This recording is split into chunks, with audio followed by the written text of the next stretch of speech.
सदन को प्रणाम। मैं गजानन बाजड़ महाराष्ट्र से हूँ और आज के हमारे चीफ गेस्ट आदरणीय श्री नागेश डवळे जी, ग्राम ऊटी ब्रह्मचारी, तहसील सेनगांव, जिला हिंगोली से है। ये अच्छी ये ऑर्गेनिक खेती कर रहे हैं और ये फूलों की खेती ज्यादातर इनका जोर फूलों की खेती पे है। और वो अनाज में ज्यादा वो ये केंद्रीय खेती का ही केंद्रीय ऑर्गेनिक का ही यूज करते हैं।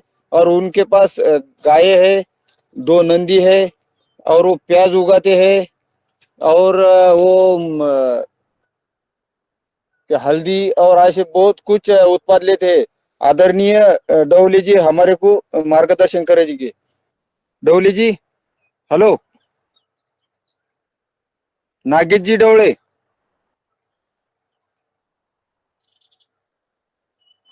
आपका म्यूट है नागेश जी।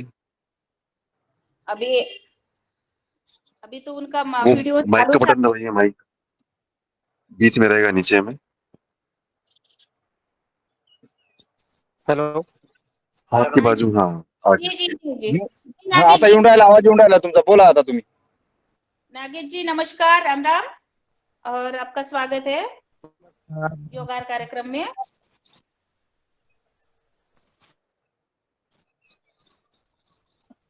हेलो। हाँ जी, आवाज हेलो। आ रही है। जी जी आ रही है आवाज।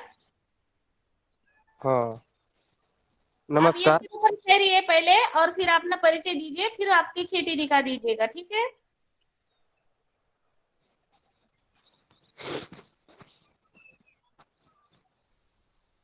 पहले परिचय दीजिए, परिचय। हाँ मेरा नाम है नागेश बलराम जी डवळे।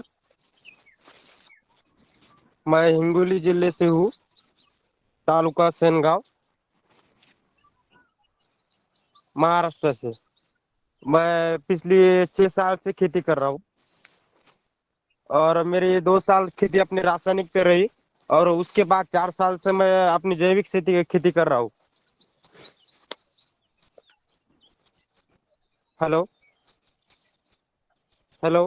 हाँ बोलिए, सुन रहे कंटिन्यू हैं। कंटिन्यू चालू ठेवा, ऐकू आवाज येते तुमचं पूर्ण। कंटिन्यू चालू ठेवा। हे बघा, आवाज येतोय आणि तुम्ही ना म्हणजे तुमचं सगळं परिचय पण द्या आणि परत कसं तुम्ही काय काय करता शेतामध्ये ते पण सर्व सविस्तर सांगा, ठीक है। ठीक है, कंटिन्यू ठीक करा। है। मेरा नाम नागेश बलराम जी डवळे है, महाराष्ट्र से, हिंगोली जिला, तालुका सेनगांव, ग्राम ऊटी ब्रह्मचारी। मैं 6 साल से खेती कर रहा हूँ। 2 साल मैंने रासायनिक खेती की और अब मैं ऑर्गेनिक खेती कर रहा हूँ। मैं अपने खेती में झंडू फूल के खेती करता हूँ, कपास और हलद की। मैं अपने खेती में ज्यादातर जैविक खेती पे भर देता हूँ। मैं अपने खेती में जीवामृत जैसे ऑर्गेनिक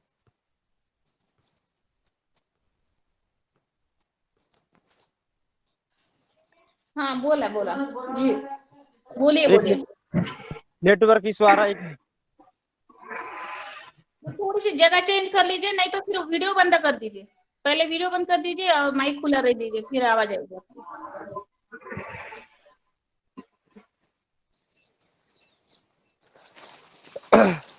जीवामृत जैसे ऑर्गेनिक औषध बनाता हूँ। और कैसे बनाते हो आप, आपको बताओ क्या? हाँ हेलो। जी जी बताइए आइए, बताइए। कितनी कितनी मात्रा में क्या क्या हाँ, डालते हैं और कैसे उसको खेत में डालते हैं, बनाने की विधि बताएं, आप मात्रा बताएं और फिर प्रयोग करने की विधि। Okay okay. शुरुआत में देसी गाय का शेन लेते हैं 10 या 20 किलो। उसके साथ वो गाय का गोमूत्र 5 से 10 लीटर तक। अपनी जीवानी जीवाणु जो माते खेत की जो माते मिट्टी रहती है वो मुठ भर लेते हैं। अपने मूंग, उड़ीद, तूर और हरभरा का जो पीठ रहता है वो 1 किलो। गुड़ गुड़ 1 किलो और अपना शुद्ध पानी 200 लीटर 2 से 7 दिन तक वो अपने छाव में रखने का।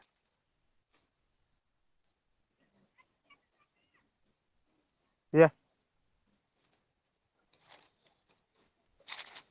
वो छाव में रखने का और वो द्रावण अपने 1 एकड़ के लिए 1 एकड़ के लिए तैयार हो जाता है। वो जो अमृत बनाने के बाद वो खरीफ रबी और उन्हाड़ी पिको सब पिको के लिए चलता। उसकी पहली छिड़काव पहली छिड़काव अपने 21 दिन होने पिक को 21 दिन होने के बाद करनी पड़ती। 15 लीटर का जो अपना स्प्रे पंप रहता है उसमें उसमें 1 लीटर जो अमरूद डालना पड़ता है। और जो अमरूद से अपने को उपयोगी कैसे पड़ती है और आप किसी जमीन में। अच्छे लीटर वाली जगह पे रुक जाइए, अभी इसमें आवाज कर रहा है। हेलो, हाँ जी जी, कंटिन्यू करें। जो अमरूद अपने लिए फायदेमंद कैसा रहता है। और जो अमरूद का ज्यादा से ज्यादा वापर करने से अपनी जमीन में जो ओलावा रहता है वो ज्यादा दिन तक टिकता है। अपने जमीन की सुपीकता बढ़ाने में फायदेमंद रहता है। और अपने जो पौधे की जो मूल की संख्या रहती है वो ज्यादा तो ज्यादा बढ़ती है। और अपने अमृत अपने पिकों पे छिड़काव करने से क्या क्या फायदा मिलता है। पीक के पत्ते की लंबी और रुंदी बढ़ाता है और उसको रोग प्रतिकार शक्ति ज्यादा से ज्यादा इस पीक में रहती है। जो अपने पौधे पे कीड़ और रोग प्रतिकार शक्ति बढ़ाता है। क्यों आपने वो धुई वगैरह रहता है उसमें उसके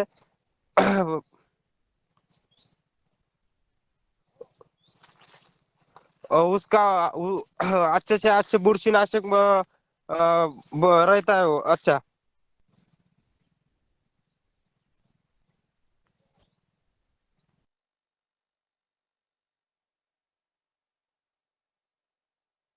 नेटवर्क चला गया। नागेश जी लेफ्ट हो गए हैं। हमारे किसान भाइयों को जीवामृत बनाने की विधि बता रहे थे। जी गजानन जी, आगे आप बता सकते हैं। गजानन भाऊ। हा बोलत आहे। हा, तर मी काय म्हटलं आता आप थोडं बता सकते हैं। त्याच्याबद्दल ना तुम्ही सांगा ना आप, क्योंकि वो लेफ्ट हो गए हैं ना, तो थोड़ा सा आप बताइए उनके बारे में, ठीक है। ये नागेश जी जो है जीवामृत का बता रहे थे। तो हमारे किसान भाई रासायनिक खेती में डीएपी डालते हैं। पहले जब हम खेत बोते हैं तो बोने के समय हम डीएपी डालते हैं। तो हमें डीएपी ना डालना पड़े और उतनी ही उपज कैसे आए, इसका कोई समाधान जीवामृत से हो सकता है क्या, या और कुछ डालना पड़ेगा जैविक खेती करने में? गजानन जी। जैसे जीवामृत के साथ साथ हम तो ये अपने फार्मलैब हमें जो महाराष्ट्र शासन से उनमें लैब से करते हुए करके नीमकरण ऑयल वो जो पौधे होते हैं उन पे कीट नहीं आने देते। और सीविड एक्टिव पाउडर है, वो ग्रोथ अच्छी बनाती है और वो पौधे की ग्रोथ बनाने में बहुत काम करती है। और ट्राइकोडर्मा है, ये जो बुरशिया बहुत सारे प्रकार की बुरशिया आती है पेड़ पे, वो जो पौधे पे सोयाबीन बोलो और कुछ गेहूं चने में तो बहुत कारगर है ये। चना बोई के पहले जो 10 मिली 1 लीटर पानी में अगर अपना जो फार्मालैब का ट्राइकोडर्मा है यो ट्राइकोडर्मा 10 मिली 1 लीटर पानी में डालने का और इनकी जो बीज प्रक्रिया बोलते हैं, बीज प्रक्रिया करने की इनके रिजल्ट बहुत अच्छे हैं। हमने पिछले साल से कर रहे हैं हम। और छिड़काव 2-3 बार अगर चने पे छिड़काव किया तो चने की जो मर रोग रहती है वो नहीं रहती और उत्पादन भी बहुत अच्छा आता है। तो मैंने पिछले साल एकरी 1 एकड़ में 10 कुंटल का रिजल्ट लिया है चने का। और बहुत सारे जो ये रहते बुरशिया रहते हैं वो सभी बुरशिया इस ट्राइकोडर्मा से कम होते हैं। और गोकुरपामृत भी ऐसे रिजल्ट मिलते हैं। मैंने पिछले साल चने पे 3-4 बार गोकुरपामृत के छिड़काव किए। और तुम जो बोल रहे हैं कि वो जीवामृत के साथ जीवामृत के साथ गोकुर का अमृत का भी छिड़काव चलता है। फार्मर ऐप की जो किट है हमारी, इनमें 4 प्रकार की दवाई आती है।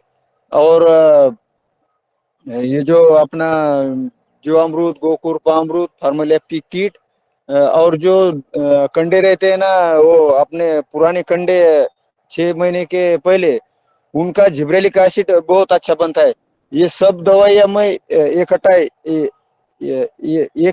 एक में मिलाता हूँ और इनका छिड़काव करता हूँ। बहुत अच्छा रिजल्ट है सर ये इनका। कुछ यूरिया, डीएपी ये कुछ डालने की जरूरत नहीं है सर। ये सब एक साथ मिला देते हो? हाँ, सब मैं एक साथ मिलाता सर। ये ट्राइकोडर्मा 10 मिलीलीटर 1 लीटर पानी में डाल नहीं के नहीं छिड़काव करते हो? नहीं, पानी में तो 1 लीटर पानी के लिए इनकी मात्रा 2 मिली है सर। हैं? जो फार्मूला की किट है ना हमारी, तो जो 4 प्रकार की दवाई आती है, इसमें दो मिली ये जो नीमकरण जाइल 2 मिली डालने का 1 लीटर पानी के लिए।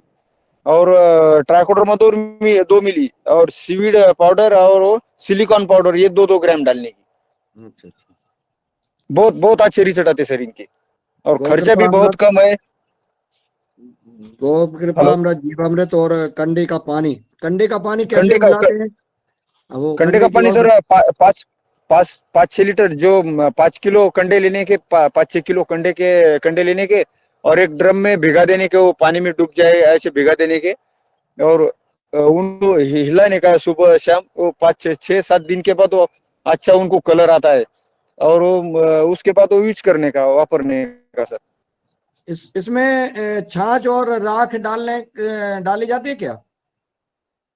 नहीं सर, इसमें कुछ नहीं डालने का, कंडे में कुछ नहीं डालने का, वो वैसे ही भिगा भिगा देने के पानी में। किसी ने हमें बताया था, रामकृष्ण रघुवंशी जी ने, कि इसमें देसी गाय के उसी कंडे की राख 1 किलो मिला दें और 1 लीटर छाछ उसी में मिला दें, और फिर इसके बाद डालें फलों में, फल के पेड़ में। बताया था इन्होंने, मैंने ऐसा डाला था, प्रयोग किया था। बहुत लाभदायक, बहुत लाभ देता है। और इतने केचुए मेरे उस पे जहां जहां मैंने बहुत डाला अच्छे। था, तो ये चमक, पौधे पे बहुत चमक अच्छा भी है बहुत आपका। अच्छी आती है। और जी जी। फल की क्वालिटी भी बहुत अच्छी है, अच्छी आती है सर। इसे मैं पिछले 2014 साल से इनका यूज कर रहा सर मैं। ये पतंजलि का फार्मूला है ना, आपने जो किताब है पतंजलि की, उसमें लिखा है ये फार्मूला। जी जी। बहुत अच्छा रिजल्ट आता है सर इसका। ये आपने डीएपी के ऑप्शन में बताया है, डीएपी खाद, जो डीएपी खाद डालते हैं उसके ऑप्शन में आपने ये उपाय बताया है। और भी हमारे किसान भाई कोई प्रश्न पूछ सकते हैं। यूरिया यूरिया डालते हैं इसके बाद, जब हमारी फसल छोटी हो जाती है तो उसमें यूरिया डालते हैं। यूरिया का ऑप्शन क्या है? ये डीएपी का ऑप्शन हो गया, यही डालते रहे क्या? नहीं, हमारे पास केचुआ खाद है, वो बायोडायनेमिक खाद है। ये जो यूरिया डीएपी का पर्याय है ना, वो सर वो डालने का काम नहीं ना यूरिया डीएपी। केचुआ खाद बहुत बहुत है हमारे पास, 2-4 टन रहता है कभी भी मेरे खेत में। 8-10 जानवर है मेरे पास। तो बहुत अच्छा रिजल्ट है उनका। यूरिया डीएपी का तो मैं 2014 से नहीं यूज करता सर। बहुत बढ़िया। ये जो है बीज उपचार की और विधि बता दें, क्योंकि अब बोनी का समय आ गया है। हमारे किसान भाई खेत तैयार कर रहे हैं, तो खेत तैयार करने में आप क्या करते हैं, क्या जरूरी है, और फिर बीज उपचार कैसे करते हैं, ये विधि भी बताने का कष्ट करें। नहीं, ये तो अब सोयाबीन की कटाई हुई है। और जुताई के लिए मैं तो, मेरे पास 2 बैल है, 2 नंदी है, तो उनसे ही मैं अपना जो बखर बोलते हैं, बखर से वो 1-2 बार वो जुताई करते। और जो गाय का जो गोमूत्र रहता है, गोमूत्र लेने का 3 लीटर, उसमें उसमें चूना डालने का,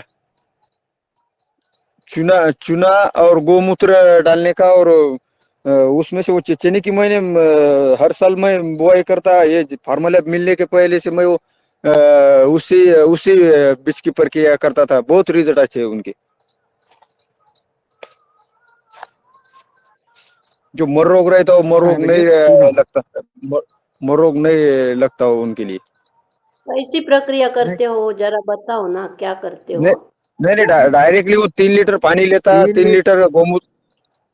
लीटर गोमूत्र लेता, और उनमें 100 ग्राम चूना डालता, और वो एक ड्रम में डालता, और उसमें डायरेक्ट वो जो बीज है वो डाल देता, और ऊपर ऊपर निकाल लेता, तो वो सफेद सफेद जैसा होता।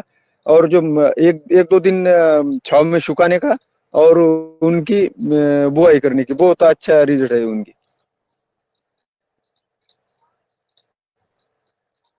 इसको गेहूं गेहूं का बीज उपचार कर सकते, चने का कर सकते। नहीं, गेहूं का मैंने किया नहीं सर, चने का ही किया है सिर्फ उसमें सर, गेहूं का नहीं किती किया।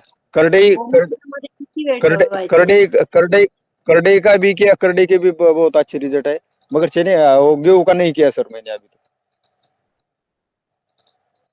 गजानन जी भाई, कितनी देर तक रखना है गोमूत्र में, गोमूत्र और चूने में? नहीं नहीं नहीं, गोमूत्र 3 लीटर गोमूत्र डालने का, 3 लीटर पानी डालने का, और वो डायरेक्ट निकाल, भीगने के बाद निकाल देने की।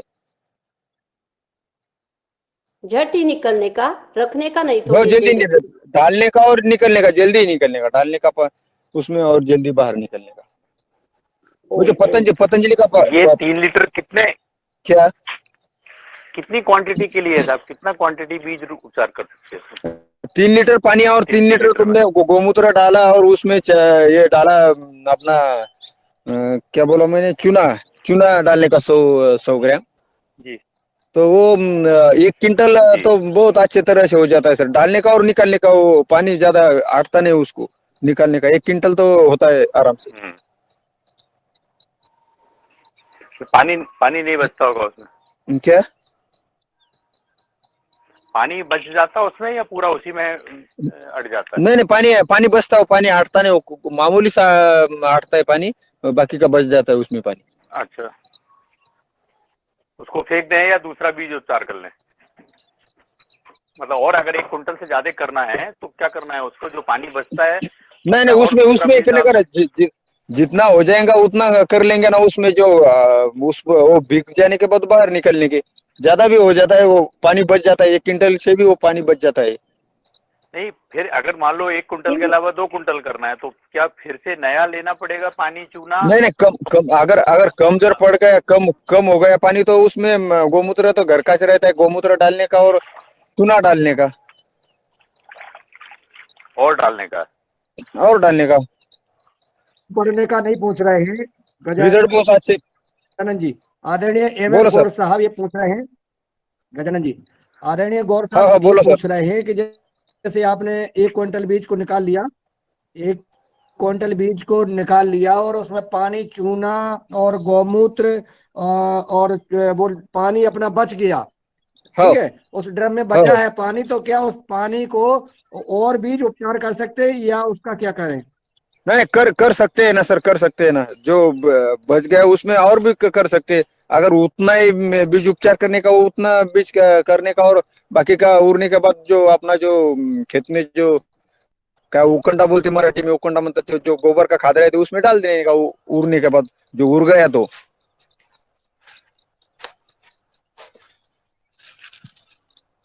बाकी रह रिजल्ट बहुत जाने अच्छे है वाला सर, जो एम एल गौर साहब समझ गए हैं।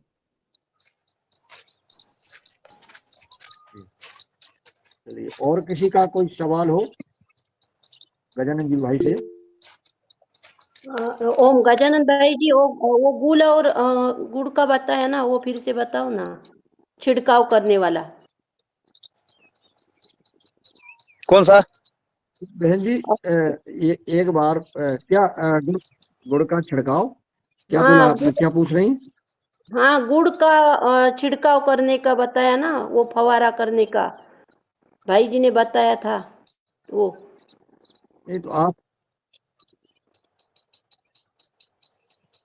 नहीं, जो गोकुरपामृत रहता है उसमें 2 लीटर गुड़ डालना पड़ता है, और उनका जो वो जो उसमें 2 लीटर छाछ डालना पड़ता है। प्रणाली तू मराठीतच बोल ना गोकुरपामृत के लिए दो, ग प्रणाली पाणी किती 200 लीटर पाणी 200 किती? 200 हा, लीटर पाणी किती घालायचं? हा, पाणी किती घालायचं? नाही, 2 लिटर, दो- 2 किलो गुळ, 2 आपल्याला लिटर ताक. 2 लीटर ताक आणि 200 लीटर पाणी. Okay okay okay. आणि हे झाडाच्या सावली मुळात देता येतं का? नाही, देता येतं, काय हरकत नाही. झाडाच्या मुळातही देता येतं आणि फवारणी करता येते याची. फवारणीसाठी एक नंबर रिझल्ट आहे. तुम्ही जवळपास 4-5 वर्ष आली वापरून राहिलो, एक नंबर रिझल्ट आहे याची. Okay okay okay. जी सर, धन्यवाद धन्यवाद. नीलकंठ जी हॅलो रंजना ताई, अपना सवाल करें आदरणीय। हाँ, बोला. ओम प्रणाम सभी सदन को प्रणाम। मेरा सवाल गजानन भाई जी से है। त्यांना कॉल करतो किंवा मी नंबर टाकू का त्यांचा कॉल? नागेशजी डवळे शेती पाहणं अर्जंट, म्हणजे एक नंबर शेती आहे त्यांची, आपल्याला पाहायला. हा, तेच म्हटलं. तुम्ही तुम्हाला लेफ्ट नंबर सेंड करू का मी? नहीं, तुम्ही फोन करा हो. लेफ्ट अपने नीलकंठ भाऊ है ना, वो संभाल लेंगे योगा जी. आप जाइए. हो, हाँ. बरं मी त्यांना कॉल करतो. मी त्यांना कहाँ call जाना है? कहाँ हाँ, जाना है? फोन करने जाएंगे, वो मरा- आ जाएंगे. मराठी में सलाह कर लिया आ जाएंगे. आपने, कहाँ जाना है? गजानन भाऊ एक मिनिट, गजानन भाऊ नीलकंठ साबड़े भाऊ, हाँ, आप फोन जाना करिए. हाँ जी। ओम ओम प्रणाम सभी सदन को, ओम प्रणाम। आज हमारे महाराष्ट्र से बहना ने बहुत ही अच्छा एक योग की क्लास ली है, देवगढ़ महाराष्ट्र से। तो बीज उपचार के लिए जैसे आदरणीय गजानन भाई जी ने बताया, उसमें जो चूना होता है वो अपने कली का चूना बोलते हैं, तो वो बहुत अच्छा रहता है बीज उपचार के लिए। जैसे कि बाजार से जब चूना लाते हैं अपने डब्बी से रेडीमेड, उसके बजाय अपन डायरेक्ट जो ऐसे कड़क रहता पत्थर के जैसा वो चूना अपन मिट्टी के भांडे में जब अपन पानी डाल के गर्म करेंगे तो वो चूना इस बीज उपचार के लिए बहुत सही रहेगा, सही रहता है। और मैं गजानन भाऊ से ये पूछना चाहता था कि इनके साथ राइजोबियम जो होता है और जीवाणु कल्चर पीएसबी वो साथ में मिलाना होता है क्या? इसलिए मैं गजानन भाऊ अभी फोन करने के लिए लेफ्ट हुए हैं। तो आने के बाद ये भी बीज उपचार के साथ अपन करेंगे तो ये जो गोमूत्र और कली का चूना होता है इसके साथ और भी 2 गुना रिजल्ट इसके आते हैं क्या? इसका भी प्रयोग हुआ होगा, सदन में किसी ने किया होगा, तो वो भी अपना बीज उपचार के लिए अलग अलग प्रयोग होते हैं तो बता सकते हैं। जैसे कि जब राइजोबियम पीएसबी जो जीवाणु कल्चर पहले नहीं थे तो लोग ये गोमूत्र का, देशी गाय का जो गोमूत्र होता है इसका उपयोग आज हजारों साल से चल रहा है इस धरती पर। तो गोमूत्र का उपयोग और ये जो हमारे आदरणीय गजानन भाई जी ने बताया है गोकृपा अमृतम, ये तो सभी के लिए एक आज के इस जैविक खेती कैसे आगे बढ़े और रासायनिक खेती को कम कैसे करे, इसके लिए एक वरदान के रूप में अभी, और एकदम विधि भी बहुत अच्छी है। जैसे कि जीवामृत 7 दिन के बाद उसमें जीवाणु के लिए कुछ खाद डालना पड़ता है, बेसन, दाल की बेसन, लेकिन जो गोकृपा अमृत है ये खराब नहीं होता। तो ये बहुत ही अच्छा आज के लिए, आज के इस दौर में ये एक योगदान मिला है, इसमें गोकृपा अमृतम में का एक पर्याय मिला है। ओम धन्यवाद, प्रणाम। जी साबड़े भाऊ, मैं आपसे ये पूछना चाहती थी कि आप अभी सोयाबीन की कटौती हो रही है तो इसके बारे में आप बताइए कैसे क्या हो रहा है। हमारे महाराष्ट्र में जो सोयाबीन के लिए अभी निकलना चालू है तो उसमें तो जो वेराइटीज आ गई अभी, जो थोड़ी अर्ली बोलते हैं, जल्दी आती, 90 दिन के 85 यानी 85 दिन 90 दिन तक जो वेराइटी आने वाली है उसका रिजल्ट एकरी 4 क्विंटल से 6 क्विंटल तक आने लगा है। और जो वेराइटी 90 से 100 दिन तक आती है उसके वेराइटी कुछ जिले में पानी का अभाव रहा है तो इसको तो 2 क्विंटल ही एकरी हो गया।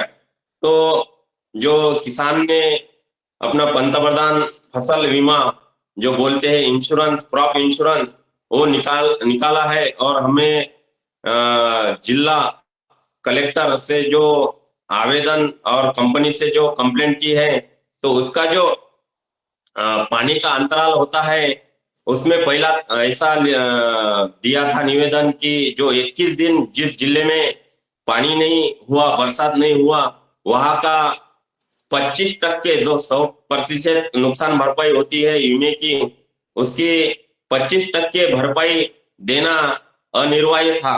लेकिन जब कलेक्टर लेवल की आयुक्त के लेवल पर जब परसों मीटिंग हो गई हमारे महाराष्ट्र में, हमारे विभाग की अमरावती डिस्ट्रिक्ट जो विभाग आता है अमरावती विभाग, तो उसमें जो कंपनी है इंश्योरेंस कंपनी, उन्होंने उसको नहा कर दिया कि ऐसा कहा भी लिखा नहीं कि जहां पर 21 दिन बारिश नहीं होगी तो ये 25% इंश्योरेंस देना पड़ेगा, ऐसा लिखित नहीं है। तो उस पर भी अभी आगे अपील में गए हैं ये कृषि विभाग, और आगे अगले ये हफ्ते में, आने वाले हफ्ते में क्या फैसला होता है इस पर सब किसानों की नजर है कि ये 25% अपने को नुकसान हुआ है तो उसका भरपाई मिलता है क्या, इस पर सभी की अभी नजर रखी है। और हमारे महाराष्ट्र में खास करके इधर में ज्यादा सोयाबीन का जो क्षेत्र है उसमें ये साल में पानी कम होने की वजह से इसकी पैदावार बहुत कम हो गई है सोयाबीन की। और उसके साथ जो तुअर रहती है सोयाबीन के साथ मिश्र पीक बोलते हैं, 4 लाइन सोयाबीन के और 5वीं लाइन तुअर की रहती है अरहर की, तो उसमें भी पानी कम होने से ये परिस्थिति तुअर की भी बहुत अच्छी नहीं है। जिसके पास पानी है पानी का दे सकते हैं तुअर को, उसके ही तुअर अच्छी आएगी। और आगे अभी तक तो मानसून चला गया है, अभी बरसात होने की कोई संभावना नहीं दिख रही है। जब दिवाली या दशहरा होने के बाद ही उसका संकेत दिया है कि कहाँ पर बारिश होगी। तो इस मौसम में किसान सोयाबीन से भी उत्पादन कम हो गया और जो उसमें तुअर अरहर रहती है उसका भी उत्पादन कम होगा, ऐसे संकेत अभी से खेती में दिख रहे हैं। तो जो अपनी पंतप्रधान फसल इंश्योरेंस फसल योजना है, इसका सही ढंग से अपन क्या बोलेंगे कि उसका इस्तेमाल अपने ग्राउंड लेवल पर कैसे होना चाहिए, उसके अधिकारियों आकर उसका सर्वे करके ये जल्दी ही उसकी मदद मिल सके।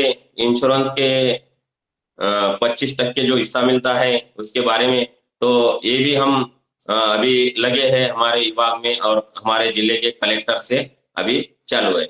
ओम प्रणाम रंजना बहन जी।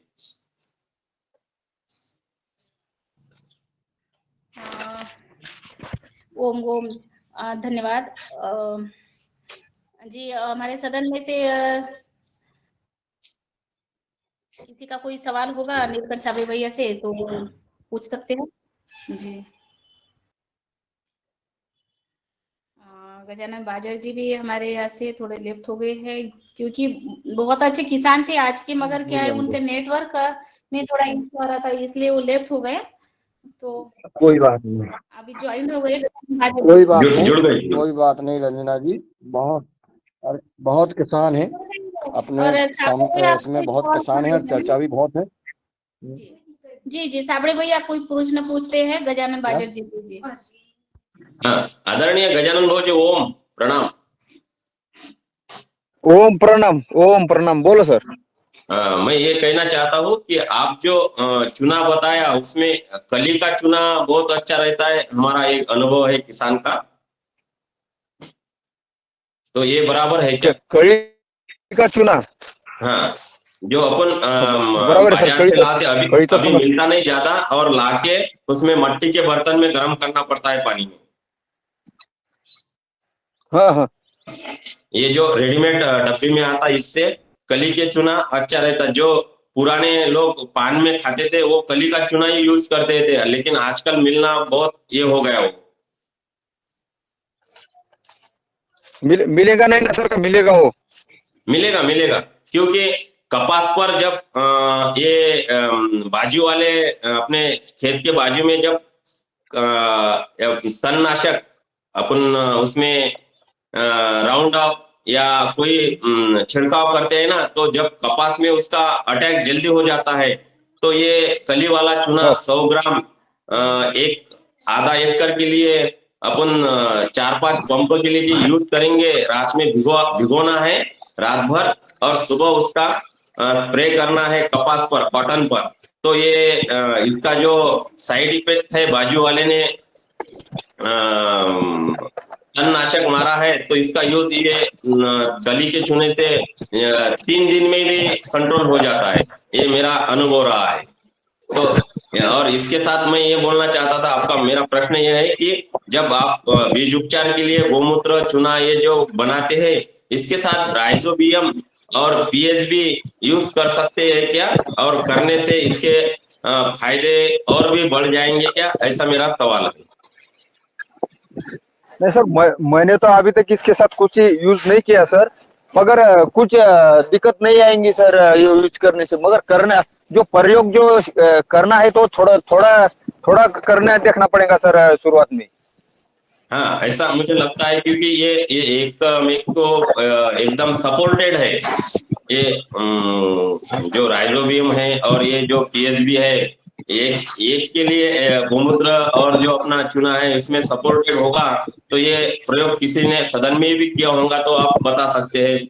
जैसे कि मैंने ये तणनाशक का जो साइड इफेक्ट कॉटन पर होता है, इसके लिए चूने का उपयोग होता है। तो दूसरा जो रासायनिक की स्प्रे करते हैं ना, उसमें कोई उसमें नहीं है, उसमें इलाज नहीं है रासायनिक में। तो यही एक इलाज अपने कली का जो चूना होता है वो तणनाशक के साइड इफेक्ट के लिए होता है। तो इसका बहुत अच्छा रिजल्ट है। तो ऐसे भी कोई सदन में होगा तो, और प्रयोग भी अपन करेंगे गजानन भाई जी।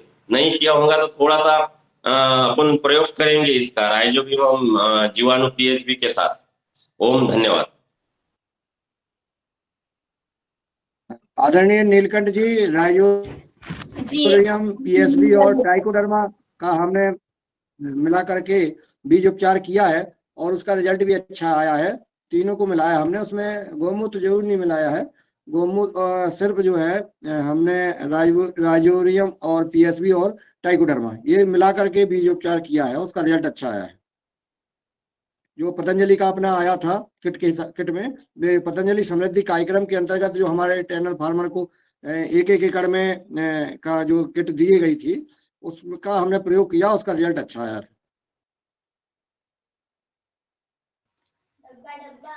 धन्यवाद भाई साहब। जी धन्यवाद।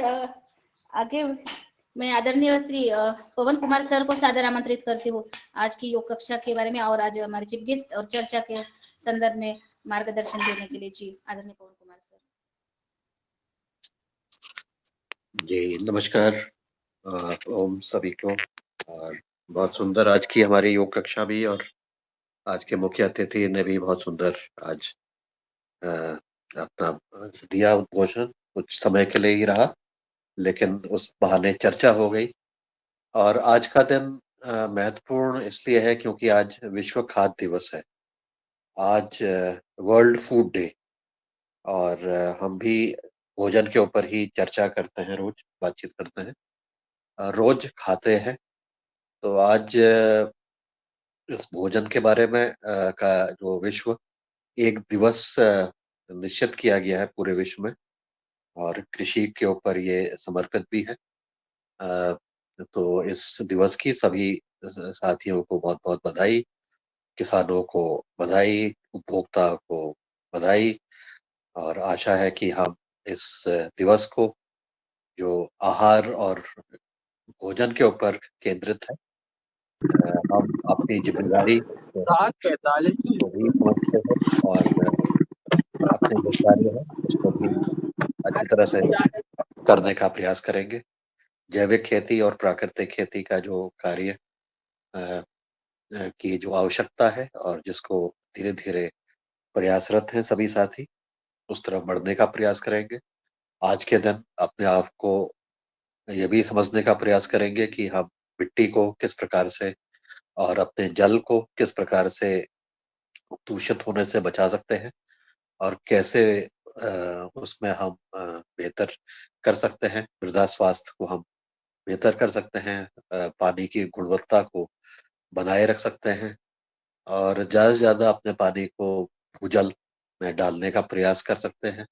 अभी जो देश के कुछ राज्यों में, महाराष्ट्र में और कुछ एक जगह पर जो सूखे जैसी स्थिति हुई, मॉनसून वहां पर नहीं आया, नहीं उसकी रही, तो उसका उपयोग भी, उसका भी तरीका यही है कि हम जितना भी पानी जब भी बरसता है उसको जमीन के अंदर डालें, जिससे कि अभी कभी जैसा प्रकृति का एक नियम होता है, तो उससे भी हम अपने आप को सुरक्षित रख सकते हैं। जितना ज्यादा भूजल बढ़ेगा, जितना ज्यादा मिट्टी की गुणवत्ता बनी रहेगी, जितना ज्यादा उसमें केंचुए और अन्य प्राणियों का वास रहेगा, उतना ज्यादा हमारा मिट्टी स्वस्थ रहेगी। और यही उद्देश्य भी है कि ये विश्व खाद्य दिवस के रूप में आज हम अपने आप को पुनः समझने का प्रयास करें और पुनः देखने का प्रयास करें, और जो भी सकारात्मक कार्य हम कर सकते हैं उसको करने का भी प्रयास करें। इसके साथ ही दो और अच्छी घटनाएं जो कल थी, एक तो कंचन वर्मा जी का कल डीडी न्यूज में साक्षात्कार वो हुआ था, तो उसके बारे में अगर शरद जी और कंचन जी स्वयं कुछ बताएंगे बहुत अच्छा रहेगा। उनको बहुत बहुत बधाई, बहुत बहुत शुभकामनाएं। और हमारे नर्मदापुरम के ही रूप सिंह राजपूत का एक आर्टिकल मैं देख रहा था, वो भी न्यूज में आया था, अभी एक आर्टिकल छपा था उनके ऊपर, उसके लिए भी उनको बहुत बहुत बधाई, बहुत बहुत शुभकामनाएं। ऐसे ही हम अपने प्रयासों से दूसरे को प्रेरित करते रहें, और इससे हमें सीख मिलती है कि हम कुछ अच्छा करने का प्रयास करें।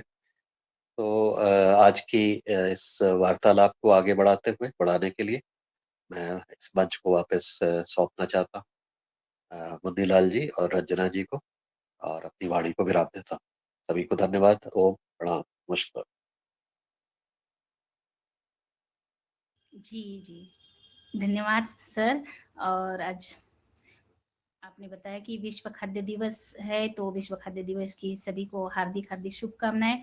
और आगे आदरणीय कंचन जी और शरद भैया को भी हार्दिक बधाई शुभकामना देते हुए मैं शरद भैया को ही इस योगार मंच पर सादर आमंत्रित करती हूँ कि कल का जो प्रोग्राम हुआ उसके बारे में थोड़ा सा मार्गदर्शन जानकारी दी।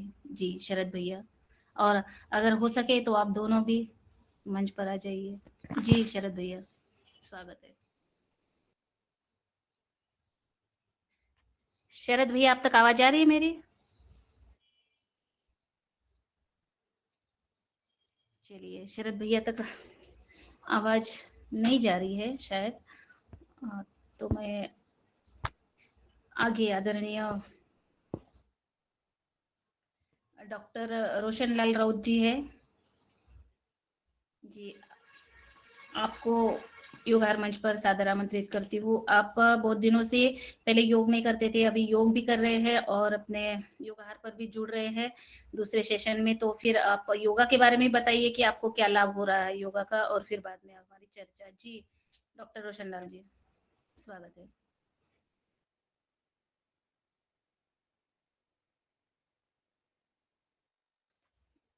जी डॉक्टर रोशन लाल जी, आप तक आवाज आ रही है? सभी सदन को प्रणाम।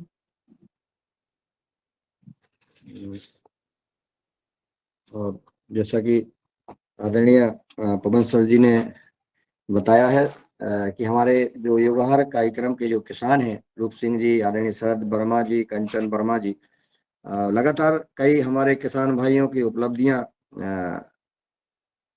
मिल रही हैं। उनका जो है किसान भाइयों को प्रेरणा भी मिल रही है। और आज जैसा चर्चा चल रही थी खाद बीज उपचार की, और बीज उपचार के पहले हमें हमारा खेत का आकार, खेत की व्यवस्था, जो हमारी जैविक पद्धति से खेती करने की व्यवस्था होती है, हमारे पतंजलि और प्रमाणीकरण जो संस्था है जिसके द्वारा हम लोगों को जो प्रशिक्षण दिया गया है, पतंजलि समृद्धि प्रोग्राम में जो हमारा प्रशिक्षण हुआ था प्रधानमंत्री कौशल विकास योजना के अंतर्गत, हमारे सब ट्रेनर फार्मरों ने किसान भाइयों को प्रशिक्षण दिया था कि हमें जैविक खेती कैसे करना है, उसकी क्या क्या विधि है, क्या क्या सावधानी है। उसके अंतर्गत फिर हमने जैविक प्रमाणीकरण संस्था दिव्योग मंदिर ट्रस्ट के द्वारा जो पीजीएस का सर्टिफिकेशन कराया, उसमें भी हमारे जो ग्रुप बने उन किसान भाइयों को भी हमने ये प्रशिक्षण दिया। तो आज नए जो रकबा बढ़ा रहे हैं किसान भाई, जो जैविक खेती, प्राकृतिक खेती करना चाहते हैं और बहुत कुछ करना चाहते हैं। अभी जब आदरणीय पवन जी के साथ में नर्मदापुरम में जाना हुआ, अन्य अन्य जिले के किसान भाई, चाहे वो रायसेन जिला हो, चाहे नर्मदापुरम हो, चाहे कोई भी जिला हो, अन्य जिले के किसान भी जैविक रकबा बढ़ाने की बात कर रहे हैं। जो पीजीएस में सर्टिफाइड है, अब वो अपना रकबा बढ़ा रहे हैं। तो जो किसान भाई अपना रकबा बढ़ा रहे हैं, उनसे निवेदन है कि अपने खेत की सबसे पहले मेड़ बनाएं। अन्य पड़ोसी किसान का जो रासायनिक खेती करता है, उसका पानी हमारे खेत में नहीं आना चाहिए। नंबर 1, सबसे पहले हमें मेड़ बनाना चाहिए ताकि वो पानी ना आए। दूसरा, जो हमारे मेड़ पर पेड़ होना चाहिए, अगर हैं तो उनको काटे नहीं, उनको पक्षियों को बैठने के लिए रहने दें। तीसरा, हम जब अपना खेत की जुताई करते हैं तो रासायनिक खेत के से अगर कोई ट्रैक्टर का प्रयोग करते हैं, जैसे अधिकतर किसान भाई हमारे महाराष्ट्र के, जो अभी गजानन भाई बता रहे थे कि हम बैल से, नंदी से जो है खेती करते हैं, बहुत अच्छी बात है। ये आपके लिए मैं नमन करता हूं, और उन किसान भाइयों के लिए नमन करता हूं इस योगहार मंच के माध्यम से, जो बैल के हल जोत करके जो खेती करते हैं, वही खेती है, वही सच्चा किसान है और वही भगवान है। आज जो संसाधन चल गए हैं, अधिक रकबा में खेती कर रहे हैं, मैन पावर नहीं मिलता है, तो उन किसान भाइयों के लिए जो हम दूसरे खेत से जो अपना ट्रैक्टर जब अपने जैविक खेती करने के लिए खेत में लाते हैं, तो उसके जो हमारा यंत्र है, जो जोतने का यंत्र है, हैरो है, कल्टीमीटर है, इसको हम भली भांति से सफाई कर लें, क्योंकि उसकी मिट्टी हमारे खेत में ना पहुंचे। जब हम जीवामृत बनाते हैं, घन जीवामृत बनाते हैं, तो इतनी सी मिट्टी डालते हैं, उसका भी प्रभाव होता है, उसमें जीवाणु होते हैं। तो इसलिए हम ये ना सोचें कि थोड़ी बड़ी मिट्टी लगने से क्या फर्क पड़ता है। हमारे रासायनिक खेत की मिट्टी हमारे जैविक खेती में ना आए, क्योंकि उसमें कितनी लाखों जीव होते हैं, तो वो उसका हमारे खेत पर दुष्प्रभाव पड़ता है, और फिर हमारी उपज नहीं होती है, और हम जो है जैविक खेती के लिए कहते हैं इसकी उपज कम होती। ये असावधानी के कारण हुए, हमें सावधानी बरतना है। तो हमारा, मैं तो कहता हूँ उसका पानी से उसका कल्टीमीटर हैरो को धो लें और कोई भी मिट्टी उसके साथ ना आए। फिर हम अपना खेत की जुताई करें। जुताई करने के बाद हमें, जब हमारा गीला खेत हो, उस नमी युक्त खेत में हमें वर्मी कंपोस्ट या हमारा जो देसी गाय का गोबर है, जो गोबर हम डालते हैं, वो डालना है। हमारे किसान भाई अधिकतर सूखे गर्मियों में खेत जोत करके उसमें खाद डाल देते हैं, और वो खाद गर्मियों में तप जाता है, जल जाता है, उसमें उसका प्रभाव नहीं आ पाता है जैविक खेती में।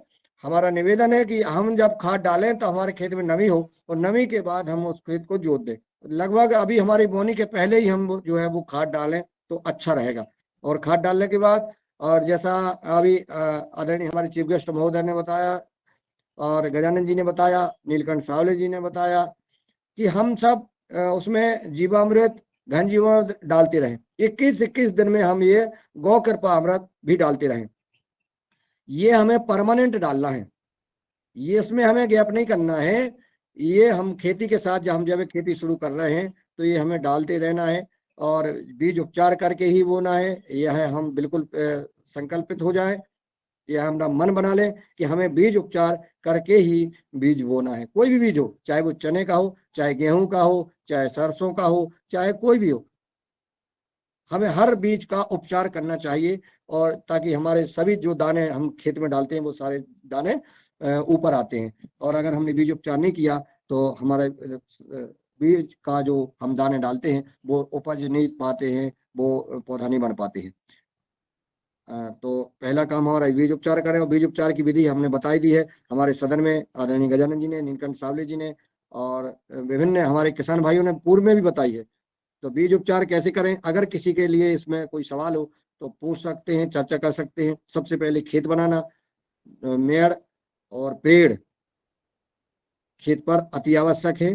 दूसरा हमारा बीज उपचार, और तीसरा जो है जब हम उसमें जगह जगह जब हम पानी देते हैं तो हमारी फसल का पानी पर्याप्त मात्रा में मिलना चाहिए, पानी में गैप नहीं होना चाहिए। जितना हम अधिक से अधिक पानी देंगे जरूरत के अनुसार तो हमारी फसल की उपज बहुत अच्छी होगी और उपज हुई भी है। तो मैं चाहूँगा कि आदरणीय हमारे भाई जो भी हमारे कल्पना खोटले जी और प्रणाली मराठी जी, दो का हैंड रीच है, तो मैं चाहूँगा कल्पना खोटले जी बहन जी अपना संवाद कर सकती हैं। आपका सदन को स्वागत है। कोटि से प्रणाम, गुरु सत्ता को बारंबार नमन।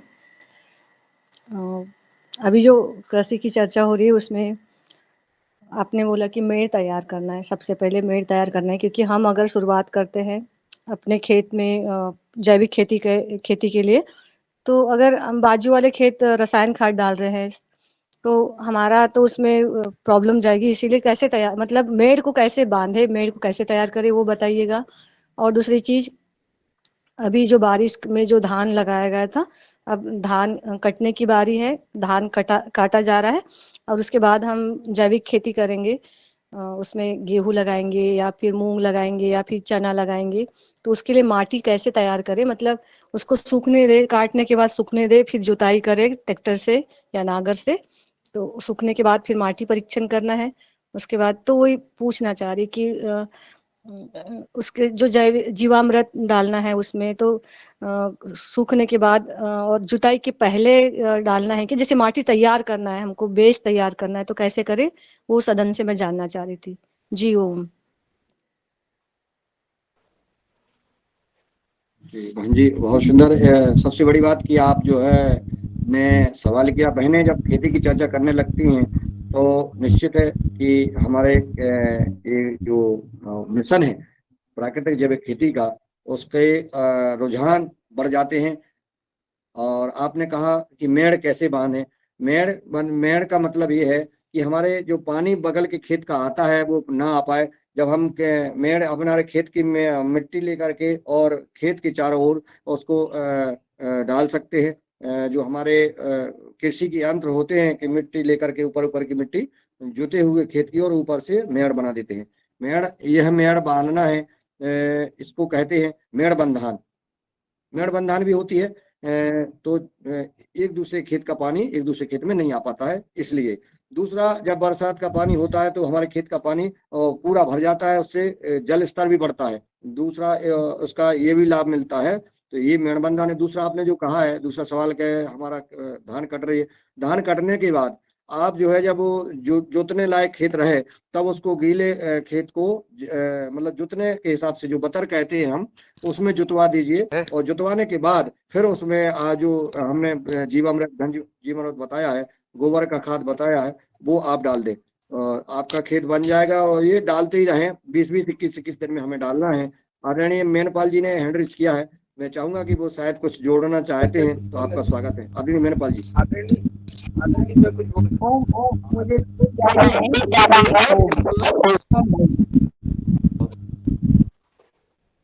जाना है। जी बहन जी पहले बोलूं क्या? मुझे जरा दिन हाँ बोलिए। स्कूल जाने का है। हम बाद में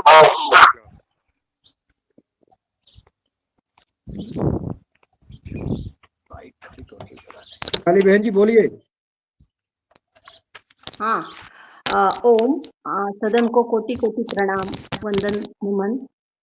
अभी अभी अभी अभी आदरणीय पवन कुमार सर ने इस बरस की वर्षा के बारे में हमें मार्गदर्शन किया है। हमारे यहाँ तो बहुत ही कम वर्षा हुई है। हर बरस जितनी वर्षा होती है इसके 25 या 30% ही वर्षा हमारे यहाँ तो हो गई है। तो इसके लिए हमें कोई उपाय करने चाहिए, ये बताया है। और मैंने ये जो उपाय है ये क्या किया वो सदन को कहना चाहती हूँ। मेरे स्कूल के बच्चों को मैंने पहले ही एक 15 दिन पहले ही बच्चों को बताया है कि हमें हमारे स्कूल के यहाँ से एक आदरणीय नाला हाँ ओम। आदरणीय प्रणाली बहन जी मैं निवेदन करता हूँ, आप विषय बदल देती हैं।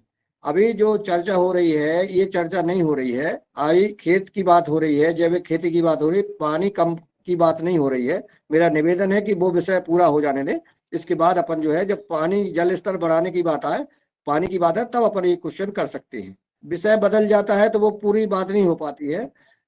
आदरणीय मेरपाल जी या कल्पना जी या हमारे जो राम सहयोगी है, हेलो खेत की बात हो जाए फिर पानी की बात करेंगे। बरसात की बात अपन बाद में करेंगे, पहले जी मेरपाल जी। हेलो, सदन को कोटि कोटि नमन प्रणाम। जो हमारे मित्रगण जुड़े हुए हैं सभी को मेरा नमस्कार। वंदे मातरम, वंदे गो मातरम। तो मुनीलाल सर ने बहुत ही अच्छे सुझाव दिया है। पहले तो हमारा खेत को तैयार कैसे करना है, जो कि दूसरे खेत का जो रासायनिक वाले का उसका जो जल है, पानी वे देते हैं या बारिश का उनका पानी हमारे खेत में ना आए, तो इसलिए हमने खेत के अनुसार, हमारा खेत कैसा है पड़ोसी खेत से ऊंचा है तो कम मेड में ही काम चल जाएगा। अगर पड़ोसी खेत से हमारा खेत नीचा है तो कम से कम उसके हिसाब से हमने मेड बनाना है। और बात दूसरे नंबर की आई पेड़ की। हम मेड के ऊपर पेड़ लगाएंगे, क्योंकि जो हमारे हमने मेड बनाई है उसका मिट्टी का कटाव न हो, और जो पड़ोसी अपने उपयोग करता है उसका छिड़काव हमारी फसल पे उसका प्रभाव ना पड़े, इसलिए हमने वो पेड़ भी लगाने हैं। और तीसरा नंबर है पक्षियों की बात आई। हम अगर मेड के ऊपर पेड़ लगाएंगे, उनके लिए पानी और उनके भोजन की व्यवस्था करेंगे, तो हमारे पेड़ों पे पक्षी चहचहाएंगे। और वहां से जो पड़ोसी रासायनिक के खेत से हमारे खेत के अंदर कीट आएंगे, वे हमारे खेत में आने की बजाय मेड पे ही उनका कंट्रोल हो जाएगा। वे पक्षी अपने भोजन के रूप में उसे ग्रसित कर लेंगे। अच्छा, बात आई चौथा नंबर की, जीवामृत और घनजीवामृत। जीवामृत हम हर पानी के साथ बहाते रहें, और घनजीवामृत हम बोनी से पहले खेत में डालें। कम से कम भी 4-5 कट्टे 2-2.5 कुंटल जरूर डालें खेत के अंदर। उसकी अच्छी से जुताई करें और फिर उसमें बोनी करें। अच्छा, बोनी से पहले हमने बीज को उपचारित करना है। पहली बात ये है, हमारा घर का बीज तैयार किया हुआ हो या कहीं से लेके आए हो। क्यों, मिट्टी के अंदर कई बार हानिकारक कीट आ जाते हैं और हम बीज लगा देते हैं। हम सोचते हैं भी हमारा ही ये बीज है तो ये पूरा 100% अंकुरित होगा, लेकिन उसमें हो नहीं पाता। क्यों, अंदर वो जो कीट होता है वो बीज को खा जाता है। तो हमने बीजामृत तैयार करना है। सदन में इसकी चर्चा भी हो चुकी होगी, और इसका कितनी मात्रा में सॉल्यूशन बता दिया होगा कैसे बीजामृत तैयार करना है। उससे बीज उपचारित करके और थोड़ी देर हमने छाया में सुखा के, सूख जाने के बाद हमने बीज को उपचारित तो हमारा हो चुका है। सूख जाने के बाद हमने उसकी बोनी करनी है।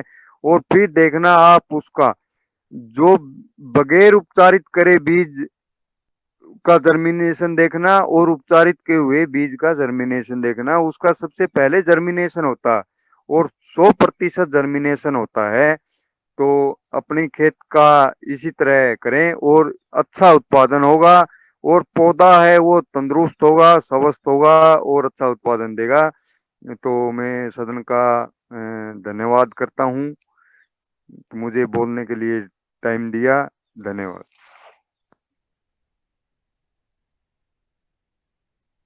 आदरणीय मणिपाल जी, यही विषय था जो मैं प्रणाली बहन जी से बोल रहा था कि अभी जो बीज उपचार और खेत की बात चल रही है, अभी वही बात पूरी हो जाए तो जो जिनका ध्यान किसानों का रहता है वो उनकी समाधान हो जाए। आदरणीय मणिपाल जी, मैं डॉक्टर किशोर दुबे जी को बुलाने के पहले ये पूछता हूँ कि आप बीज उपचार का जो बताया है गौमूत्र के द्वारा हम करते हैं, आप कैसे करते हैं? आप भी बताइए, आपकी नई विधि होगी तो हमारे किसान भाइयों का भी समय है। मैं बताना चाहता हूँ, अगर हमने कम बीज उपचारित करना है तो उसके लिए 4 लीटर पानी लेना होगा हमें, और 1 लीटर मूत्र, 1 किलो गोबर और 10 ग्राम चूना, और 1 मुट्ठी अपना अगर शुद्ध खेत है तो उसकी नमी वाली मिट्टी, अगर अपना शुद्ध खेत नहीं है तो बढ़िया पीपल के नीचे की मिट्टी। बढ़िया पीपल के नीचे की मिट्टी क्यों लेनी है हमें? क्यों? उसके अंदर जो सूक्ष्म जीवाणुओं की मात्रा काफी होती है, इसलिए हमने वो मिट्टी लेनी है। सूक्ष्म जीवाणु मात्रा ज्यादा हमारे बड़े और बीज अच्छी तरह से उपचारित हो सके। और अगर हमने 1 क्विंटल बीज उपचारित करना है, जैसे गेहूं लगानी है, उसके लिए 1 क्विंटल कम से कम बीज चाहिए हमें, तो उसके लिए 20 लीटर हमने पानी लेना है, 5 लीटर गोमूत्र लेना है, 5 किलो गोबर लेना है, और 50 ग्राम उसके अंदर चूना लेना है, और मिट्टी की मात्रा वही रहेगी, 1 दोबा कम से कम। तो इस तरीके से हमने दिन में 3 बार उसको डंडी से हिलाना है, और वो 24 घंटे के अंदर, आज सुबह लगाए तो कल सुबह वो तैयार हो जाता है। तो उसके अंदर अपना बीज उपचारित करें और किसान लगाए। कोई भी बीज हो बगैर उपचारित कभी नहीं लगाना चाहिए। तो इसलिए तो कई किसान है सोचते हैं भी वैसे बीज लगा दिया, लेकिन उसमें वो मार खा जाता है, उसका कम से कम भी 70% ही बीज वो अंकुरित हो पाता है। इसलिए उपचारित करके लगाओगे तो 100% बीज अंकुरित होगा, अच्छा जर्मिनेशन होगा, अच्छा पौधा चलेगा, कभी उसमें कोई किसी प्रकार की प्रॉब्लम नहीं आएगी। धन्यवाद। आदरणीय मणिपाल जी, 20 लीटर पानी डालेंगे और 5 लीटर गौमूत्र, 25 लीटर होता है जी, तो इसमें तो बहुत, ये तो उपचार करने के बाद सारा कुछ बच जाएगा, इसके बाद इसका और उपयोग कर सकते हैं या नहीं? इस इसका कर सकते हैं मुनीलाल सर जी। इसका हमने बीज उपचारित कर लिया, और जो बाद में जो हमारा जो लिक्विड जो बीजामृत का वो बच गया है, वो हम जैसे कोई पौधे लगा रखे हैं, बेल वर्गीय कोई सब्जी का लगा रखे हैं, उसमें एक एक आधा आधा लीटर 1 फुट की दूरी पे सूखे घास पे डाल दो, उसका बहुत ही अच्छा रिजल्ट मिलेगा। इसके अंदर मैं ऐसे ही डाल रहा हूँ, इसका डबल फायदा है हमें, इसका कोई नुकसान नहीं है। अगर कई किसान है उसको वैसे ही भाई इसने हमने बीज उपचारित कर लिया और वैसे ही मान ले उसको खिंडा दिया, लेकिन इसको खिंडाओ मत। उसको पौधा है हमारा, जैसे फलदार पौधा है, उसे 1 फुट की दूरी के ऊपर, बड़ा पौधा है तो 1 लीटर डाल दो, छोटा पौधा है तो आधा लीटर डाल दीजिए आप। उसका बहुत ही अच्छा रिजल्ट देखने को मिलेगा आपको।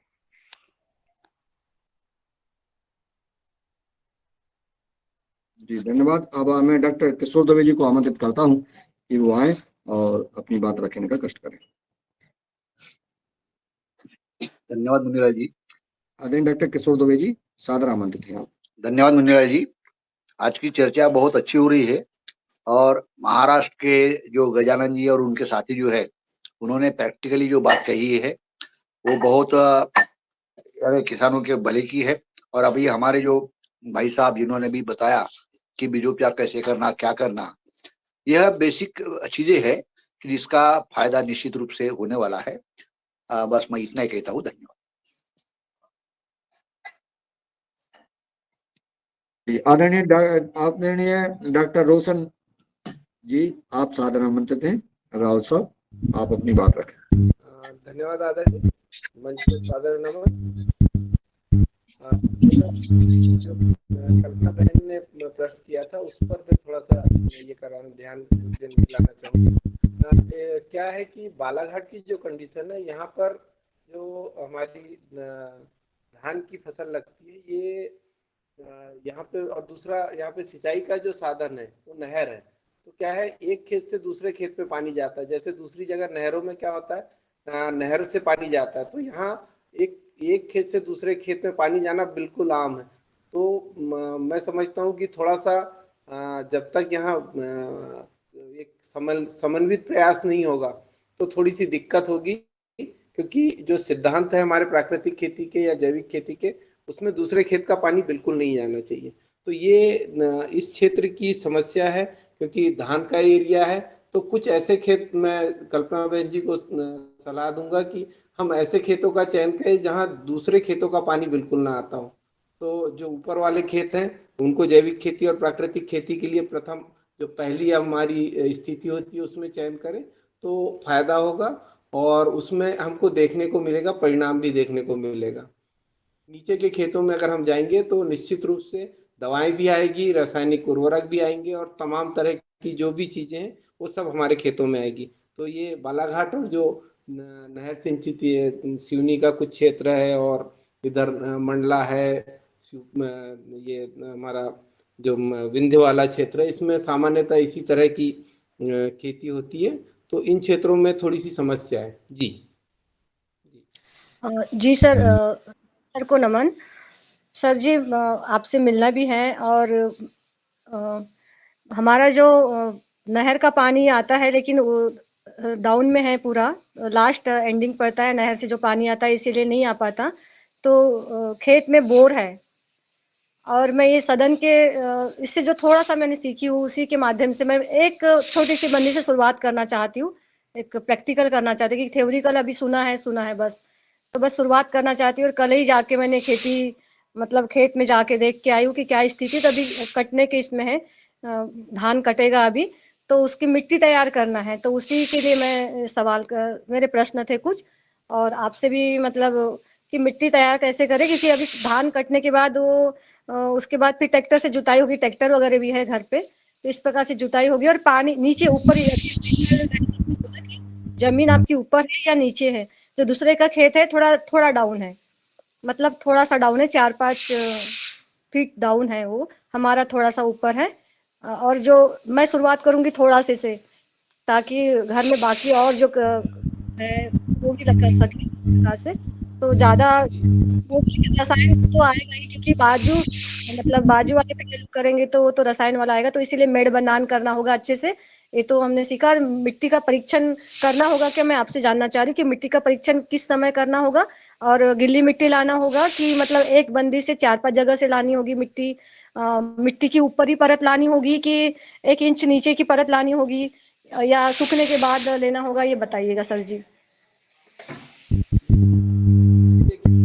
पहला प्रश्न तो ये है कि आप खेत में वो बुआई करनी है, तो चूंकि अभी रबी का सीजन है तो अभी दूसरे खेत पानी नहीं आएगा, समस्या रहती है।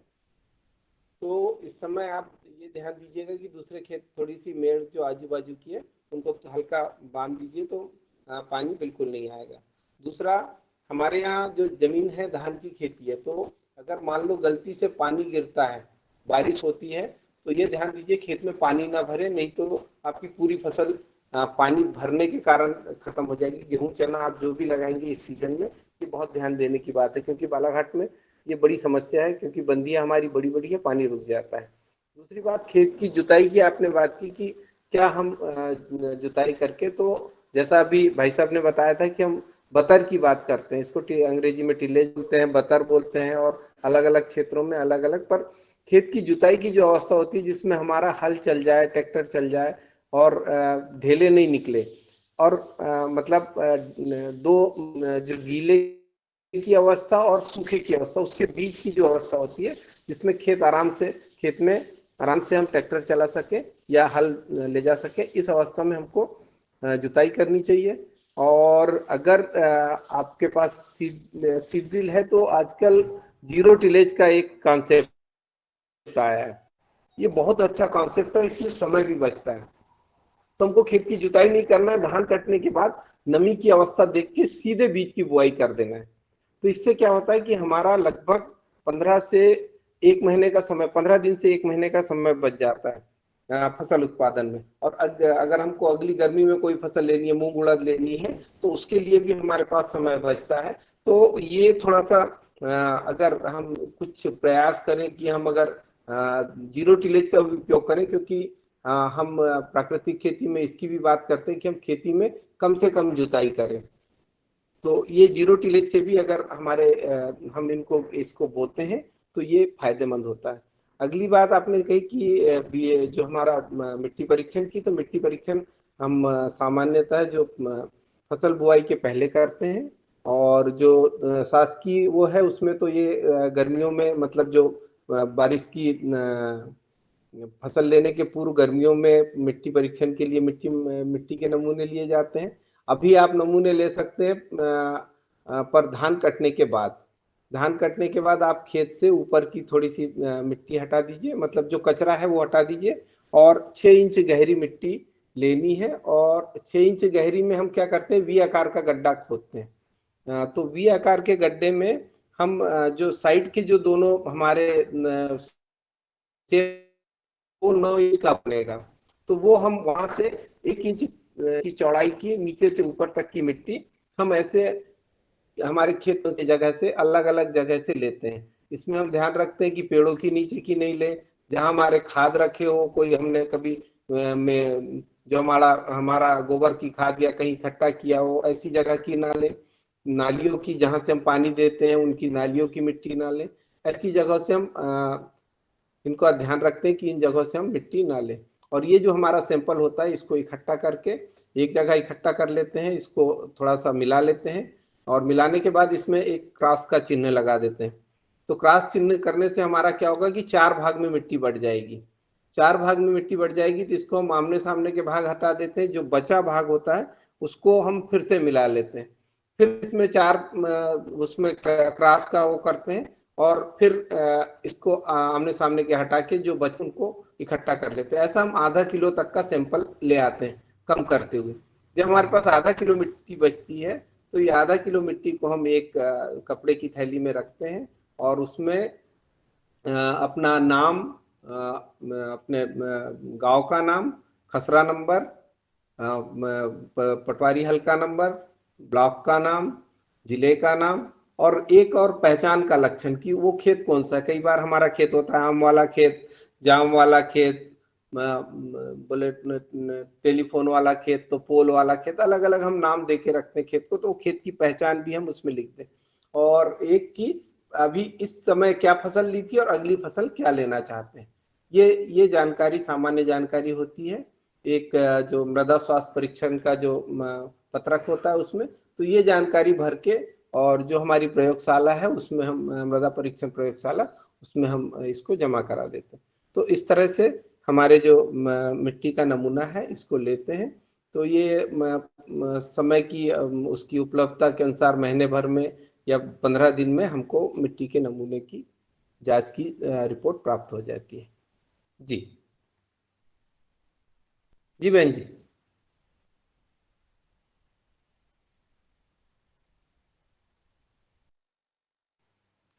कल्पना जी। बहुत बहुत धन्यवाद आदरणीय कल्पना बहन जी के सारे सवालों का जवाब आपने दे दिया है।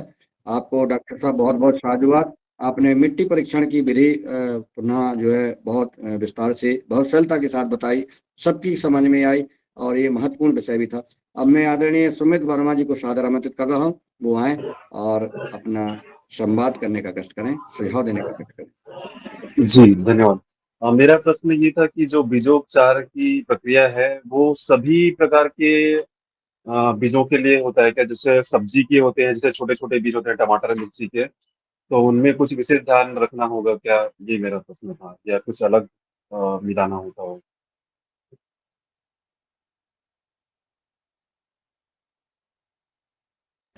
जी आदरणीय मेहरपाल जी, डॉक्टर रोशन सिंह जी, वैसे हमारा अपनी अपनी चर्चा, वैसे हमारा ये है कि सभी बीजों के लिए लगभग उपचार एक जैसी विधि है। लेकिन मेहरपाल जी, हाँ हाँ जी मुनीलाल जी, सभी जो अपने बीज है वो चाहे अनाज का हो या अपने सब्जी का हो, किसी प्रकार का, तो उसके लिए ये एक ही विधि है उपचारित करने की।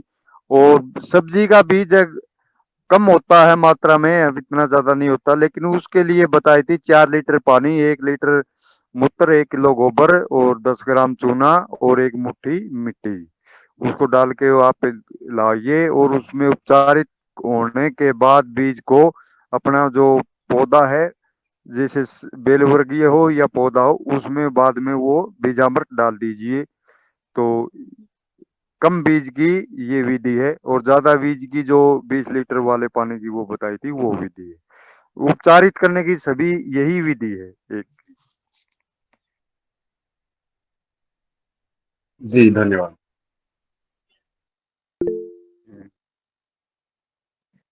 ये बीज कोई भी हो, बीज उपचार की एक ही विधि है।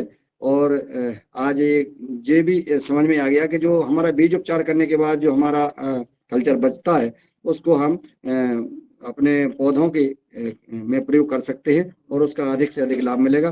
पौधे की दूरी बना करके जो पौधे से लगा हुआ नहीं डालना है हमें कोई भी, चाहे वो खाद हो, चाहे पानी हो, चाहे पौधे की डंडी होती है जो, उससे हमें कम से कम आधा फीट घेर से, उसके घेर से अलग जो है दूर डालना है। जबकि हम क्या करते हैं कि पूरा पौधे को, जो हमारे फलदार पौधे लगे होते हैं उसी में पानी भर देते हैं और वो सीधा पेड़ में टच करता है पानी, वो नुकसानदायक है। इससे हमारा निवेदन है कि उसको दूर रखें, एक पेड़ के ऊपर मिट्टी का वो बांध दें ताकि पानी या जो भी हमारा खाद है या जीवामृत, घन जीवामृत जो भी हम देते हैं टॉनिक, उसको उसके पेड़ से दूर रहे। आज और किसी के कोई विशेष बात हो तो अब चर्चा कर सकते हैं। और प्रणाली बहन जी, अब आप चर्चा कर सकती हैं, कोई भी अपना सुझाव या अनुभव आप शेयर कर सकती हैं। ये विषय लगभग पूरा हो गया है बीज उपचार का और खेत तैयार करने का। तो आदरणीय प्रणाली बहन जी, आप अपनी बात अब रख सकती हैं, आपका स्वागत है। अगर आप सुन रही हैं तो आप अनम्यूट करके अपनी बात रख सकती हैं, शायद आप स्कूल चलेंगी होंगी। जी, अब मैं आमंत्रित करता हूँ आदरणीय रंजना बहन जी को कि वो आए और अब आभार ज्ञापित करें। शरद वर्मा जी शायद नेटवर्क में हैं या नहीं है, एक बार शरद वर्मा जी अगर आप मेरी आवाज सुन रहे हो तो। नहीं है शरद वर्मा जी, चलिए कहीं आप बाहर हैं। तो आदरणीय रंजना बहन जी। जी धन्यवाद, सदन को प्रणाम। और आज हमारे बीच में आदरणीय पुण्यकाम समर्थ जी भाई साहब सर भी जुड़े हुए हैं। 2 मिनट के लिए मैं उनको योगार मंच पर सादर आमंत्रित करती हूँ। उन तक आवाज जा रही है तो? जी आदरणीय पुण्यकाम समर्थ जी। जी आदरणीय ओम, सभी को प्रणाम। आज बहुत दिनों के बाद इस कार्यक्रम में हमको भी कुछ बोलने का मौका मिला है। तो मैं स्वच्छता के कारण लगातार नहीं जुड़ पा रहा था, जी लेकिन आप अब के कारण मैं जुड़ रहे थे। जी जी जी लेकिन अब मेरी तबीयत में बहुत सुधार हो रही है, बहुत तेजी से। अब मैं नियमित योग भी कर रहा हूँ और मैं दिखाना चाहूँगा कि अब मैं सपरिवार अपने बच्चों के साथ भी योग करता हूँ। तो ये हमारे 2 बच्चियाँ हैं और 1 लड़का है। सभी को मैं साथ में प्रयास करके अब चार ठीक प्रयास कर रहा हूँ कि साथ में लोग भी करें और आप लोगों का जो अमृत वचन है उसका भी लोग सुने और इसके माध्यम से अगला पीढ़ी भी हम लोगों को योग से जुड़े। और इतना ही कहकर मैं आज अपनी बात को समाप्त करता हूँ। प्रणाम, ओम।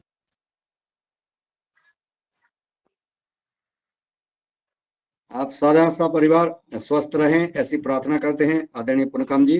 और चूंकि परिवार आदरणीय डॉक्टर किशोर देव जी की तबीयत ठीक नहीं है और डॉक्टर विनोद भट्ट जी के बारे में भी ऐसा जब भी हमारे सदन के सभी भाई बहनों को जो भी अस्वस्थ है ऐसा लग रहा है, सर्दी जुकाम या छोटी छोटी सी, वो सब स्वस्थ रहें, सुखी हों, ऐसी प्रार्थना करते हैं। जी आदरणीय सुमित वर्मा जी। हाँ जी, एक निवेदन था कि मैं अभी पुणे में हूँ और किन्हीं की जानकारी हो कि पुणे के आसपास कहीं सीखने के लिए कुछ हो फार्मिंग से रिलेटेड, प्रोसेसिंग से रिलेटेड, तो कृपया बताएं। जी, और हमारी श्रीमती जी उधर अगले शनिवार को, रघुवंशी जी, शरद वर्मा जी और प्रदीप राज वर्मा जी उनके फार्म के यहाँ फार्म में जाने वाली है सीखने देखने के लिए। जी।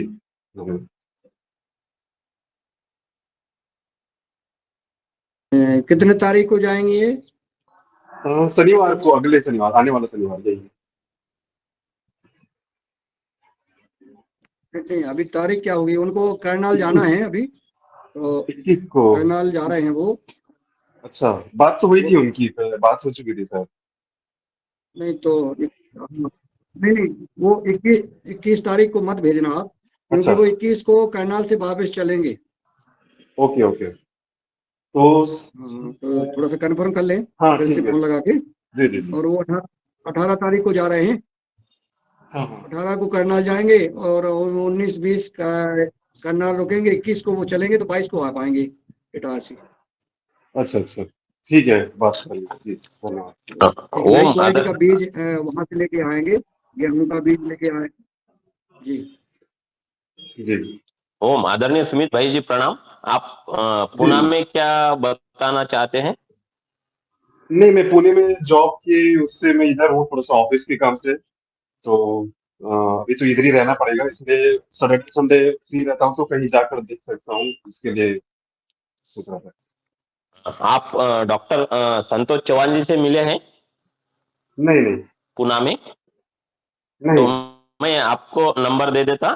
तो जी अपने जो ट्राइकोडर्मा बनाने के साइंटिस्ट हैं संतोष चौहान जी, तो पुणे में जी जी। अपने मध्य प्रदेश के लिए अच्छा काम कर रहे हैं। शरद वर्मा जी, हमारे आदरणीय मुनीलाल भाई जी, सभी के रमेश चंद मेहरा जी। तो आप भी एक बार उनके जो लैब है पुणे में 2 जगह, तो वहां पर विजिट कर सकते हैं। मैं आपको नंबर सेंड जी कर जी देता हूँ। जी जी, ओम बिल्कुल। प्रणाम। जरूर। हाँ।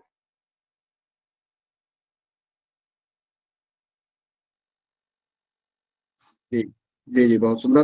जी रंजना बहन जी, आप समापन करें, जी आभार जी ज्ञापित करें।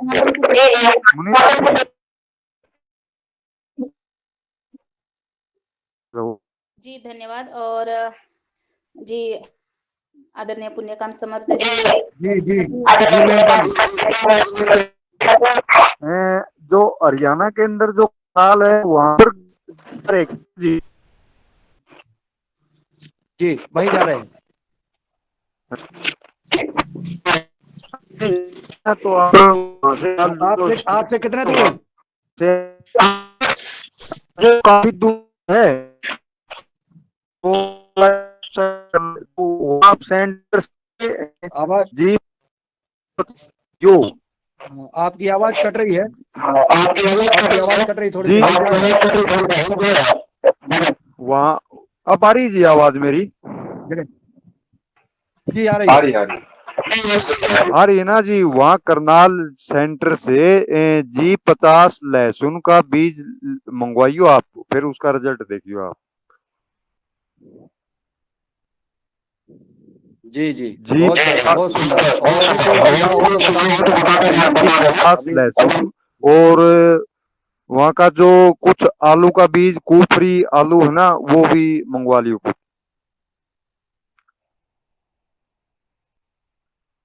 जी जी धन्यवाद। जी धन्यवाद। और जी रंजना जी। आगे हमारे अभी ये मौसम की वजह से बहुत सारी बीमारी यानी डेंगू की साथ ज्यादा चल रही है। तो मैं डेंगू के साथ जो आ रही है ना, उसके लिए आदरणीय भगवान दास भैया जी को 1 मिनट के लिए टिप्स देने के लिए बताने के लिए बुलाती हूँ। जी आदरणीय भगवान दास कुशवाहा जी, अब तक आवाज आ रही है? बहुत अभी बहुत समस्या है डेंगू की, और बुखार ज्यादा हो रहा है हर घर में। जी आदरणीय सदन को मेरा ओम प्रणाम वंदन। आज की बहुत अच्छी कक्षा और संवाद बहुत अच्छा रहा। और जो अभी वर्तमान में जो बुखार का चल रहा है, मौसम परिवर्तन में सर्दी जुकाम सभी को हो रही है। आभार भी करा दीजिएगा भगवान दास भैया जी। बहन जी इसमें लिस्ट नहीं निकल रही मेरे इसमें, ये ठीक है, वो तो जी जी करा देता मैं। तो इसमें सब लोग गिलोय घनबट्टी 2-2 खाली पेट लेते रहें। और जिसको सर्दी जुकाम है तो सौसारी बटी 2 गोली खाली पेट सुबह शाम, तो बहुत जल्दी सर्दी ठीक हो जाती है। और बुखार के लिए ज्वरनाशक बटी, महासुदर्शन बटी, और हमारी एक और स्वामी जी ने नई दवा बना दी बुखार के लिए बहुत अर्जेंट, फीवोग्रिड। बुखार के लिए फीवोग्रिड, वो अगर उपलब्ध हो जाए, सब जगह अभी उपलब्ध नहीं हो पा रही वैसे, तो उसका उपयोग कर लें तो कैसा भी कोई भी बुखार हो तो उससे राहत हो जाती है। और सर्दी के लिए स्वसाड़ी काढ़ा आता है अपना, स्वसाड़ी को आता, तो इसको घर में रखें अपनी चाय के साथ, उसको चाय में 1 चम्मच डाल दें तो पूरे घर के पीते रहें, तो आपको पूरी ठंड भर सर्दी नहीं होगी और ये सर्दी जुकाम की समस्या नहीं होगी। बुखार के लिए ज्वरनाशक बटी खाने के बाद 2-2 गोली, गिलोयटी खाली पेट 2-2 गोली लेते रहें, तो सभी लोग स्वस्थ रहेंगे और मस्त रहेंगे। और जिनको ज्यादा बार-बार हो जाती है थोड़े-थोड़े में, तो वो इम्यूनिटी ग्रिड टैबलेट ले लें, तो उनकी इम्यूनिटी भी बूस्ट हो जाएगी, मजबूत हो जाएगी और वो बीमार नहीं होंगे। और इसी की कामना के साथ सभी लोग इसका जरूर सेवन करेंगे और स्वस्थ रहेंगे, मस्त रहेंगे। जी ओम। जी जी, धन्यवाद आदरणीय भगवान दास भैया जी। और इसीलिए आपको बुलाते हैं कि सभी स्वस्थ रहे, मस्त रहे, आनंदी रहे। तो आगे आज की कक्षा हमारी बहुत सुंदर है। आज हमारे सदन में बहन दीपश्री जी ने महाराष्ट्र से बहुत अच्छी योग कक्षा ली और उसके साथ महाराष्ट्र से ही हमारे चीफ गेस्ट थे। कुछ नेटवर्क की वजह से उन्हें ज्यादा समय दे पाए, मगर उन्होंने आकर भेंट दी, उनको भी मैं समय निकाला, उनको मैं बहुत बहुत उनका भी अभिनंदन और धन्यवाद और आभार भी व्यक्त करती हूँ। उसी के साथ हमारे सदन में बहुत सुंदर चर्चा हुई और ये चर्चा निरंतर रहे और यही शुभकामना और नवरात्र की हार्दिक शुभकामना देते हुए आज हमारे साथ जुड़े हुए आदरणीय श्री